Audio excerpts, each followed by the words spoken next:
Dans cette vidéo, je veux résumer l'entretien avec Pavel Durov pour une meilleure compréhension de sa personnalité et des perspectives de développement du Telegram. De plus, la dernière interview connue était en 2015. Cette fois-ci, l'interview a commencé avec l'histoire de son enfance, où à l'âge de 5 ans, il a observé et analysé les défauts du système soviétique, pour après les comparer avec l'Italie, où il a déménagé avec sa famille. Autrement dit, il a pu ressentir la différence dans un système libre et centralisé. Malgré le fait que dans l'école où il a étudié, les enseignants disaient qu'il ne pouvait pas supporter une telle charge d'études, néanmoins, un an plus tard, il a réussi à devenir le premier élève dans cette école. Au début des années 90, la famille Durov est retournée en Russie, où son père a occupé un poste de direction dans une université de Saint-Pétersbourg. Dans cette ville, Pavel entrait à l'école où il a étudié simultanément les sciences exactes et 6 langues. Il a également parlé de son frère, qui avait les meilleures connaissances en mathématiques et programmation, ce qui a beaucoup aidé plus tard dans le travail en développement de Messenger Telegram. Dans cette époque-là, la famille Durov a été l'une des premières à acquérir un ordinateur IBM, qu'elle a transporté d'Italie en Russie, sur lequel Pavel et son frère ont étudié. Plus tard, pendant ses études universitaires, Pavel commençait à développer des sites web. Immédiatement après avoir terminé ses études, à l'âge de 21 ans, il a créé le site web Réseaux sociaux Vkontakte, où au début tout était géré par lui-même, c'est-à-dire qu'il était simultanément impliqué dans le développement, la conception et même le support client. Un peu plus tard, en 2012, alors que le site Vkontakte comptait quotidiennement 100 millions d'utilisateurs actifs, l'entreprise a commencé à avoir des problèmes avec l'État, liés aux confidentialités des utilisateurs, lorsque l'État a demandé le blocage des pages publiques liées aux manifestations en Russie. Mais Pavel a refusé de restreindre la liberté de la parole et les droits aux manifestations, afin d'avoir une société civile active qui pourrait continuer à exprimer publiquement leur opinion et à participer au processus démocratique. Un an plus tard, en 2013, lors de la deuxième révolution ukrainienne, les services secrets russes ont exigé des informations personnelles des organisateurs de la manifestation. Mais Durov a refusé, d'autant plus qu'il s'agissait déjà d'un autre pays. Et après cela, de sérieuses pressions ont commencé sur l'entreprise et personnellement sur Durov. Donc il a dû choisir entre coopération ou partir et vendre Vkontakte. Ce qu'il a finalement fait, car selon ses mots, la mission principale de sa vie n'est pas de gagner de l'argent, mais d'apporter plus de liberté à la population mondiale. C'est pourquoi, étant un milliardaire, il n'a aucune propriété privée, ni le lien avec un lieu de résidence, puisque tout cela, selon ses propos, limite sa liberté. Après ces événements, et en plus avoir observé comment les réseaux sociaux se transforment petit à petit en Messenger,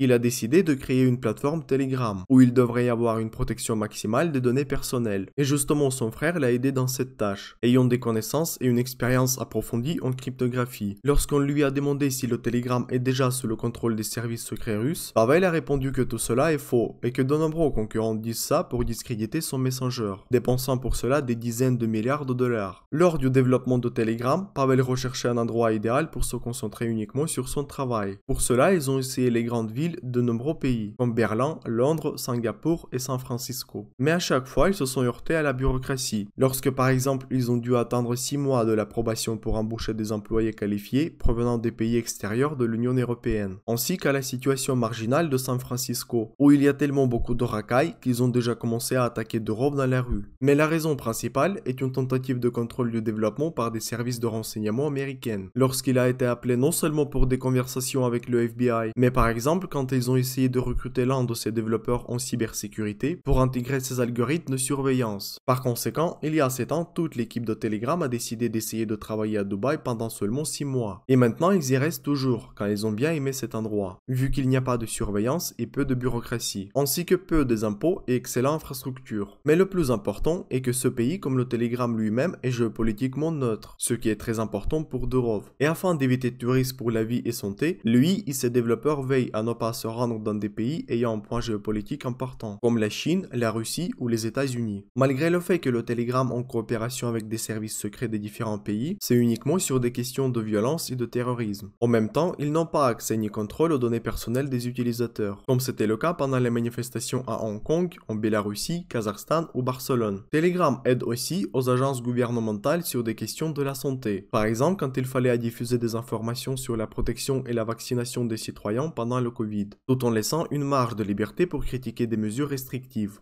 Pavel a également parlé des situations amusantes, lorsque par exemple le 6 janvier 2021, après la tentative de prise du Capitole aux États-Unis, les démocrates ont fait une demande dans laquelle ils ont exigé de fournir des informations sur les manifestants, affirmant que si Telegram ne le faisait pas, cela allait franchir les lois américaines, ce qui entraînerait des graves sanctions pour la compagnie et Durov personnellement. Mais à peine 2 semaines plus tard, les républicains ont envoyé exactement la même demande dans laquelle ils ont interdit de diffuser des mêmes informations à qui que ce soit, car cela violerait les mêmes lois américaines. En fin de compte, la meilleure solution était tout simplement ignorer les deux parties. Il a également déclaré que chaque jour 2,5 millions de nouveaux utilisateurs viennent sur Telegram, mais que l'entreprise ne dépense absolument rien en marketing. Sa croissance est donc totalement organique et représente déjà 900 millions d'utilisateurs. Et la principale pression exercée aujourd'hui sur Telegram n'en vient pas des pays, mais des entreprises monopolistes comme Google et Apple, puisqu'ils abusent souvent de leur propre interprétation des règles générales, menaçant Telegram être expulsé de Google Play et App Store. Et dans ce cas, l'accès aux nouveaux utilisateurs va être limité. D'ailleurs, malgré le fait que Telegram a déjà pris de l'argent et crédit pour accélérer le développement du Messenger, seul Durov a le contrôle total sur Telegram, c'est-à-dire qu'il en possède à 100%. Et il ne veut pas partager son entreprise avec des actionnaires, car son objectif principal n'est pas l'argent, mais liberté d'action. Donc Durov continue à travailler uniquement pour lui-même, et ça veut dire que son entreprise ne sera pas cotisée en bourse, en tout cas pour le moment. Et dans cette entreprise, Pavel non seulement son propriétaire, mais aussi le manager du développement, c'est-à-dire qu'il contrôle directement tout ce qui est ajouté au Telegram, et constamment en contact avec les développeurs, dont il n'y a qu'une trentaine de personnes. Et pour sélectionner de nouveaux spécialistes, il n'est pas nécessaire d'avoir le service RH, puisque Pavel sélectionne personnellement des nouveaux candidats, puis les appelle sur une plateforme spéciale où ils se font concurrence et seulement ensuite les meilleurs des meilleurs sont acceptés. D'ailleurs, Durov a déjà proposé la même stratégie de fonctionnement aux 2 précédents propriétaires de Twitter, afin de réduire le nombre d'employés inutiles à seulement 20 personnes. Mais on lui dit que les investisseurs de Wall Street n'approuveraient pas cette décision, car elle entraînerait un effondrement du prix des actions et de la capitalisation de l'entreprise.